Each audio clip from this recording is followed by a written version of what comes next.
জনজাতিকৰণ ভূমিৰ অধিকাৰ আৰু চাহ শ্ৰমিকৰ মজুৰি বৃদ্ধি দাবীৰে বুধবাৰে তিনিচুকীয়াৰ ৰাকা বঁটা কপাই তুলিলে 1 লাখৰো অধিক চাহ জনগোষ্ঠীয় তথা আদিবাসী লোকে।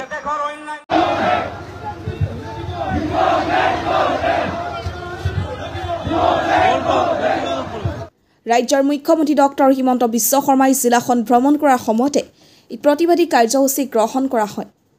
এই প্ৰতিবাদত অংশগ্ৰহণ কৰে সদৌসম চাহ জনজাতি ছাত্ৰ সন্থা চমুকৈ আটছা, আদিবাসী ছাত্ৰ সন্থা, চাহ শ্ৰমিক সংঘকে ধৰি অন্যান্য চাহ জনগোষ্ঠীয় সংগঠনে।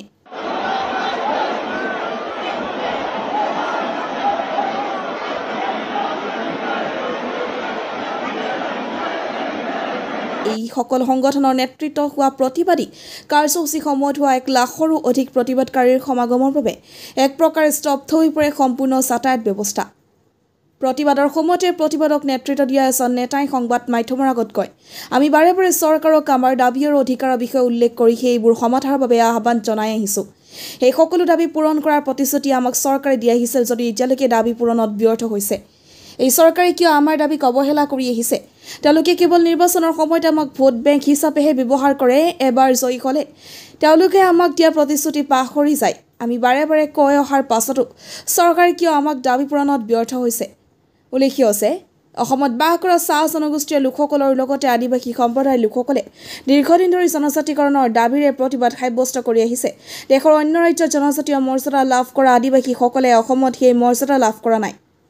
অসমৰ যি 6 জনগোষ্ঠীৰ জনজাতিকৰণৰ দাবী উত্থাপন হৈ আহিছে তাৰ ভিতৰত অন্যতম এই চাহ জনগোষ্ঠী তথা আদিবাসীসকল। জনজাতিকৰণৰ দাবীৰে তেওঁলোকে দীৰ্ঘদিন ধৰি চলাই অহা সংগ্ৰামখনক নতুন গতি দিয়াৰ লক্ষ্যৰে আছে তিনিচুকীয়াত এই বিশাল প্ৰতিবাদী কাৰ্যসূচী গ্ৰহণ কৰিছে। কৰাৰ ক্ষেত্ৰত কোনোদিনে কণ্ঠাবোধ কৰা নাছিল, কিন্তু স্বাধীনতাৰ পিছত আশা কৰিছিল যে দেশৰ অন্যান্য জাতি জনগোষ্ঠীয়ে বৰ্ণবাদী লোকসকলৰ দৰে সন্মান আৰু অধিকাৰ জৰিয়তে জীয়াই থাকিব পাৰিব।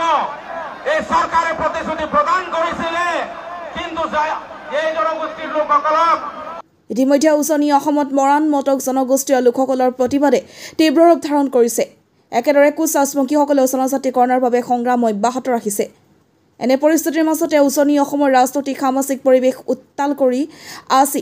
1 লাখৰো অধিক লোকে একেলগে জনজাতিকৰণ দাবীৰে যি দাবী সাব্যস্ত কৰিলে সেই প্ৰতিবাদে অসম চৰকাৰক জোকাৰি গৈছে। সলনি কৰিবলৈ বাধ্য হৈছে মুখ্যমন্ত্ৰীৰ ভাষ্য।